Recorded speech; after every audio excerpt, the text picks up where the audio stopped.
घर ऐसे देखे हैं, पिता चाहे कितना भी गरीब हो, अगर लड़के वाले 10 लाख या 20 लाख रुपए मांग लें तो बाप अपने खुद के शरीर को गिरवी रखने की ताकत रखता है बेटियों के लिए। बाप खुद के शरीर को गिरवी रखने की ताकत रखता है। और जयमाला जब पड़ती है, बेटियां सज धज के जाती हैं, लेकिन कई पिता ऐसे होते हैं जो खुद के कपड़े बदलना भूल जाते हैं। बेटी की शादी में बाप खुद के कपड़े बदलना ही भूल जाता है। और जब बिटिया शादी के योग्य होती है दादा, बाप जब लड़का देख के आता है तो उसी दिन बाप का चेहरा उतर जाता। बेटी बोलती पापा क्या हुआ, कुछ ज्यादा मांग लिया क्या? तो बाप बोलता नहीं लाडो, ज्यादा नहीं मांगा। वो क्या है ना, मैं सोच रहा हूं कि आज से चौथे महीने में तू पराई घर की हो जाएगी। यहाँ इतने पिता बैठे, आप सब जानते, बेटियों को विदा किया होगा। दादा 1 महीने पहले से बाप अपनी बेटी के लिए पैसा इकट्ठा करेगा, भागेगा, दौड़ेगा, ये काम वो काम, और जैसे ही बिटिया विदा हुई सबसे पहले बाप कोने में गिर पड़ता है। लक्ष्मी गई वो तो गई, लेकिन मेरे हाथों पैरों को तोड़ के चली गई। बिटिया की विदाई जब होती है तो सबसे ज्यादा बाप और भाई रोते हैं। माँ इतना नहीं रो पाती, क्योंकि अगर माँ की भी हालत उस टाइम बिगड़ गई तो समझ लेना बाप और भाई को समझाने वाला कोई नहीं है। पिता अपनी बेटी की आंखों में आंसू शादी से पहले देख ले भले ही, लेकिन शादी के बाद जीवन में नहीं देख सकता।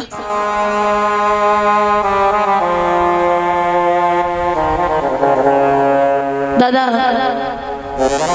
बेटियां वो हैं, अच्छा बेटी की विदाई पे सब रोते हैं, लेकिन एक ऐसा व्यक्ति रोता जिसे नहीं रोना चाहिए, वो है बेटी का भाई। जब तक वो कुंवारी रहेगी रोज पीटेगा, रोज मारेगा, खाना बना, मेरे कपड़े धुल दे, बना ऐसे घर में शादी करूंगा, रोज सास लड़ेगी। लेकिन जब बहन विदा होती सबसे ज्यादा भाई रोता है। एक व्यक्ति ने पूछा कि आज क्यों रो रहा है, रोज लड़ता था। तो भाई हिचकी लेके जवाब देता है कि वीरन जितनी बार लड़ाऊं ना अपनी तरफ से ही लड़ाऊं, और अगर घर आने में जरा भी लेट हो गया तो उसने 50 फोन कर दिए, कहाँ मर रहा है, अरे भोजन नहीं करना क्या। मैं हमेशा लड़ता था, तो वीरन आज से न तो कोई लड़ने वाला होगा ना ही कोई मनाने वाला होगा। एक बाप के भले ही 4 बेटियां हो, 4, और दादा वो इतनी सामर्थ्य रखता है, बाप 4 बेटियों को राजकुमारी की तरह पालेगा। बेटी अगर विदा होगी तो मुड़ मुड़ के अपने घर को देखती है, और बिटिया की विदा आप कर भी दो तो हर दूसरे दिन फोन करेगी, माँ की नहीं पूछेगी, पापा आप ठीक है ना, आपकी तबीयत खराब थी, दवा लेते हो ना, अरे मेरा मन कर रहा है आपको देखने का, मेरे ससुर से फोन कर देना, वो मुझे भेज दें। बाप फोन करेगा, समधी जी बेटी को भेज दो। ससुर कहते नहीं भेज सकता, त्योहार पे आएगी, बेटी मन मार के बैठ जाएगी, नहीं जा सकती।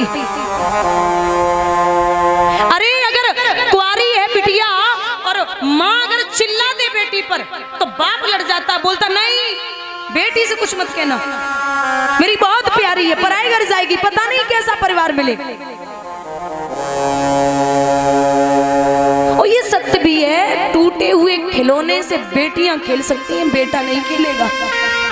आप अभी बाहर जाना और ये बेटी से पूछ लेना कि लाड़ो मैं बाहर जा रहा हूं, कुछ चाहिए, तो बेटी कहती नहीं पापा आप सही सलामत घर पे आ जाना, वही बहुत है, आप जाइए और अच्छे से वापस शाम तक आ जाना।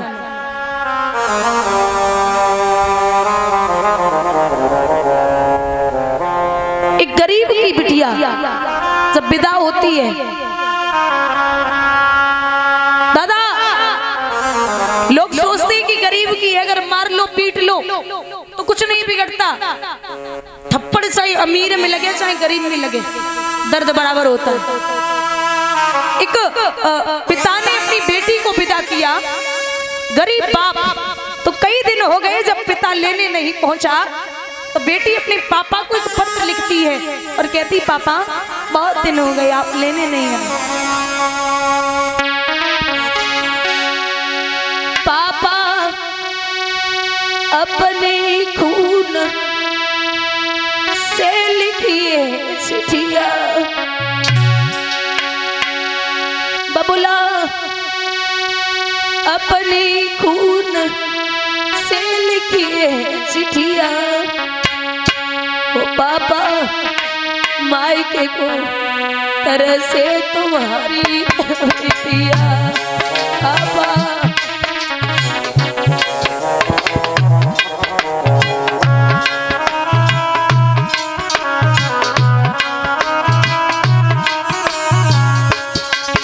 पिताजी सासु मेरी मारे ससुर धमकावे, पापा सासु मेरी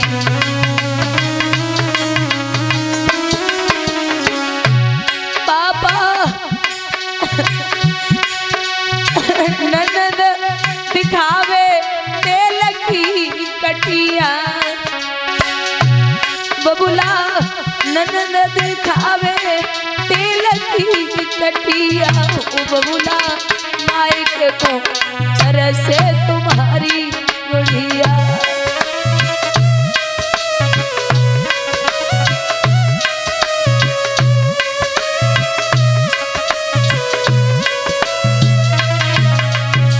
पिताजी जिसको बनाया पापा जीवन साथी,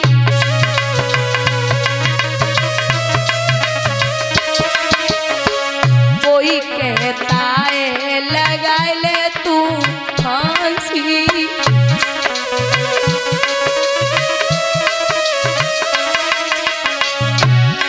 बस थोड़े ही दिन न किया बिटिया, पापा थोड़े ही दिन न किया बिटिया, ओ बबुला मायके को तरह से तुम्हारी गुड़िया।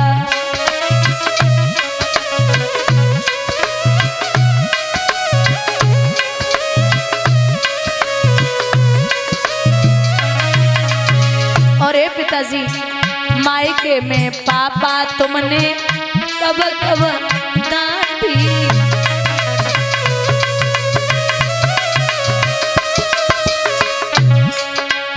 ससुरे में बिना पिटे दिन जात नहीं बाकी,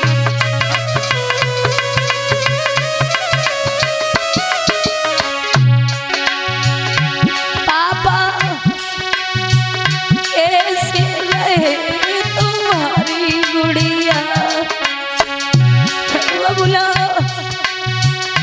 कैसे रहे तुम्हारी बिटिया, बबुला मायके को तरह से तुम्हारी गुड़िया।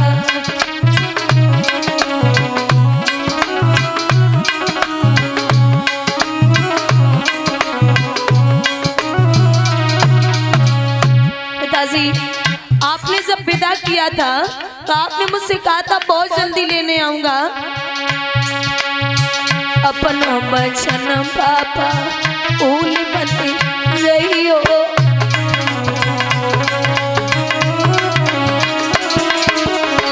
जल्दी से जल्दी लिवाई ले जइयो,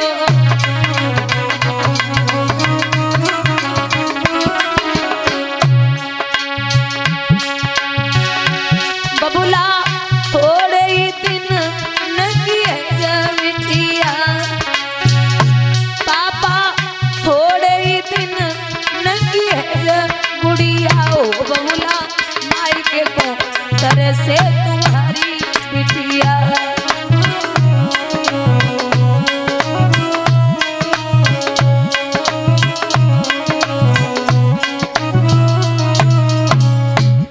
विदा कर रहे राजा जनक, बहुत रोए। राजा दशरथ के चरणों को पकड़ के बोले, महाराज हमारी बिटिया को जैसे लेके जा रहे हो उसी तरीके से रखना। राजा दशरथ बोले, आप बावरे हैं क्या? अरे हमारा राम बहुत बोला है, कभी आपकी बेटी को कष्ट नहीं होगा, हमारे यहाँ बेटी बन के रहेगी। विदा किया। महाराज जब विदा करा के लाए, बड़ी खुशी है आंगन में, चारों पुत्रों की बधू आई हैं। समय बीता, समय बीत रहा है तो एक दिन की बात है, राजा दशरथ ने विदा करा के लाए, समय हो गया। एक दिन राजा दशरथ ने दर्पण में अपना मुख देखा तो विचार किया कि हम पे बुढ़ापा है, अब अपने बड़े बेटे को राजगद्दी दे दें। देवतागण सोचने लगे कि राम का राज तिलक हो गया तो राक्षसों को कौन मारेगा, इसलिए जाकर के मंथरा की बुद्धि को फेरा। मंथरा ने जाकर के केकई की बुद्धि को फेरा तो केकई कोप भवन में लेट गई। यहाँ इतने लोग बैठे हैं, दादा ध्यान से सुनना। आप सब ये जानते हैं कि जो वनवास हुआ वो केकई की वजह से हुआ है, आप सब यही जानते हैं कि इसका मुख्य कारण जो है वो केकई है। गलत। महाराज केकई निंदनीय नहीं वंदनीय है। केकई निंदनीय नहीं हो सकती, वंदनीय है, क्योंकि केकई से ज्यादा राम को कोई दुनिया में प्यार करने वाला है ही नहीं। ये जो केकई है, जिस दिन से राम पैदा हुए उस दिन से और राम की शादी तक, राम की जब तक शादी नहीं हुई तब तक राम केकई मैया के साथ ही सोते थे, इतना लाड था। आपको बता दे, ये जो केकई है, जब भगवान 2.5 वर्ष के रहे होंगे, 2.5 वर्ष के, तो कौशल्या ने केकई से कही है कि तू बड़ा प्रेम करती मेरे लाला को, वो तो तेरा ही है। राम आज हमाओ बड़ो दिल कर रहा हो कि तू आज हमें लिटावे के लिए दे दे, और राम को हम लिटावेंगे। अब जिसका बेटा है वही मांग रहा है तो मना कैसे कर दे, ले जा। कौशल्या जब राम को लेके आई, संतो याद रखना, रात्रि के 10, 11, 12, 1 बज गया, राम जी को नींद नहीं आई। कौशल्या ने पूछा, राम? हाँ मैया। भूख लगी है? नहीं। दूध पीना है? नहीं। कहानी सुनाऊं? नहीं माँ। फिर सो क्यों नहीं रहे हो? कुछ नहीं माँ, आज आएगी तो सो जाऊंगा। समझ गई कौशल्या कि केकई रोज आंचल से छुपा के सुलाती है, ये आज यहाँ नहीं सोएगा। रात्रि के 2:30 बज गए। बुजुर्गों याद रखना, केकई रात्रि के 2:30 बजे कमरे के खम्मे को पकड़ के पड़ी है मुंह के बल। आवाज लगाई, अरे केकई, ये तेरा राम नहीं सो रहा, इसे अपने आंचल से ही सुला ले। केकई एकदम से उठी, अरे आजा बेटा, आजा राम, हमें तो तेरे बिना नींद ही नहीं आ रही, सो जा। रात्रि के 2:30 बजे मैया ने आंचल से लगाई हो, छाती से लगाए कि मैया केकई राम को लेके सोई गई। समय बीता, दादा भगवान 4 वर्ष के हुए राम जी, तो एक दिन मैया केकई राम को दाल भात खिलाई रही। जब दाल भात खिला रही थी तो 2-4 चक्कर लगाए कि भगवान एक और खाए रहे। अचानक 2 मिनट के लिए भगवान गायब हुए और पीछे से मैया केकई की आंखें बंद की और जवाब दियो, माँ बता मैं कौन हूं? बंद करके पूछ रहे मैया मैं कौन हूं। अब जो माँ होती है ना वो अपने बच्चे के स्पर्श से बता सकती है कि मेरा बेटा है या नहीं है। तो मैया समझ तो गई कि ये राम है, लेकिन बातें बनाए कि मुस्कुराए कि बोली कि हे भरत, हमने तुम्हें पहचान लिया कि तुम भरत हो। राम चक्कर लगाए के सामने आए, बोले मैया तू हार गई, अरे मैं तो तेरा बेटा हूं राम। कोई बात नहीं, अपने बच्चे के सामने आ रही हूं, कोई पराया थोड़ी है। पूछा कि ये बताइए माँ मैं कुछ सवाल कर सकता हूं? बोले करो। बोले ये बता तू हमें कितना प्रेम करती है। ध्यान देना, राम पूछ रहे मैया कैकेयी से कि तू मुझे कितना प्रेम करती है। तो कैकेयी बोली कोई पूछने वाली बात है, राम मैं तुझसे इतना प्रेम करती हूँ तू हमसे जो चाहे मांग सकता है। जवाब दो राम ने, मैया अगर हमने मांगो तूने ना दो तो। कैकेयी बोली लाला अगर तू जान भी मांगे तो वो भी दे दूं। तू कैसी बात करता है, तू मुझे सबसे प्रिय है। ठीक है।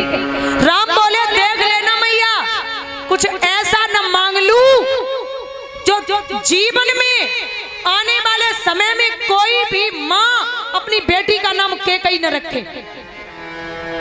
कुछ ऐसा न मांग लूं जो तू इतनी बुरी बन जाए, आने वाले समय में कोई भी माँ अपनी बेटी का नाम कैकेयी न रखे। अरे ना रखे तो ना रखे, तू मांग ले। बोले और सुन, कुछ ऐसा न मांग लूं जो तेरा बेटा भरत तुझे कभी मां न कहे। कैकेयी आंखों में आंसू लेके बोली बच्चा जब त्रिलोकी नाथ मुझे मां कह रहा है तो भरत अगर मां नहीं कहेगा तो फर्क नहीं पड़ता। जब मेरा राम हमें रोज मां बोलता है तो अगर भरत मां न बोले तो क्या फर्क पड़ता। मान लिया। राम बोले और सोच ले मां, कुछ ऐसा न मांग लूं जो आने वाले समय में तू विधवा हो जाए। जब मैं मांगू और तू अपने पति को बताए तो तू विधवा हो जाए। कैकेयी बोली राम अगर तेरे लिए 100 जन्मों तक विधवापन जीना पड़े तो मैं जी लूं, इतना प्रेम है। इसीलिए कहते कैकेयी कभी निंदनीय नहीं हो सकती, वंदनीय है। इतना प्रेम कौन कर सकता है। बोले मांगू, हाँ मांग ले। फिर सोच ले, सोच लिया। बोले मां मैं इसलिए आया हूं राक्षसों का वध करने के लिए, और तेरे जो 2 वरदान आने वाले समय में तू सहायता करेगी। हमें पता है कि 2 वरदानों की बात होगी, तू वो वरदान जो हैं वो आने वाले समय में दशरथ जी से मांगना। पहला वरदान भरत को राज तिलक और दूसरा वरदान मेरे लिए वनवास। जो जब बात सुनी तो 4 वर्ष की आयु के भगवान बेहोश है कि मैया गिर पड़ी। अरे राम तू हमारी जान मांग ले बच्चा, वो दे दूं, लेकिन वनवास तो मैं तुझे कभी नहीं भेज सकती। राम बोले मैंने पहले ही कहा कि तू नहीं दे पाएगी। अरे बोले कैकेयी इतना बड़ा काम करवाएगा, लोग मुझे पापी नहीं ठहराएंगे। बोले मैंने पहले ही बोला कोई कैकेयी अपनी बेटी का नाम रखेगा ही नहीं। कहीं है कैकेयी नाम, कहीं नहीं। बोले और ये सत्य भी है, जा दिन से राम बन के लाए गए और भरत ने सुना कि मेरी माँ की बदौलत गए, तो उस दिन से भरत ने अपनी कैकेयी को मां नहीं बोला। वो समय आया, कैकेयी मैया जमीन पे पड़ी। राजा दशरथ बोले देवी क्या बात है, आप यहाँ जमीन पे पड़ी हो। बोले मेरे जो 2 वरदान हैं वो आप मुझे दे दो। अरे 2 नहीं 4 मांग लो, 6 मांग लो, नहीं 2 चाहिए, मांगो। बोले महाराज ऐसे नहीं। फिर जवाब दो है शिकनी चुपड़ी बातें कह कर मुझे अबला को ना बहकाओ, सच्चे हो तो रघुवंशी सौगंध राम की खा जाओ।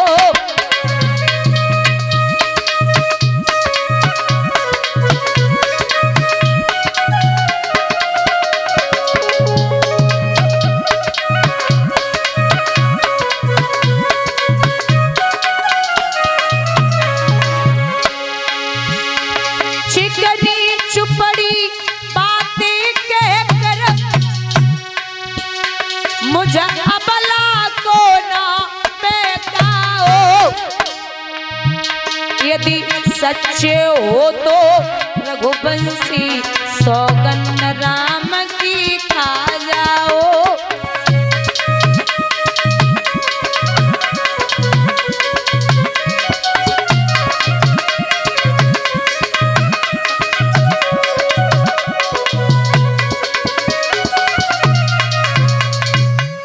राम की सौगंध खा जाइए। बोले मैं राम की सौगंध खाता हूं, आप जो मांगोगी वही मिलेगा।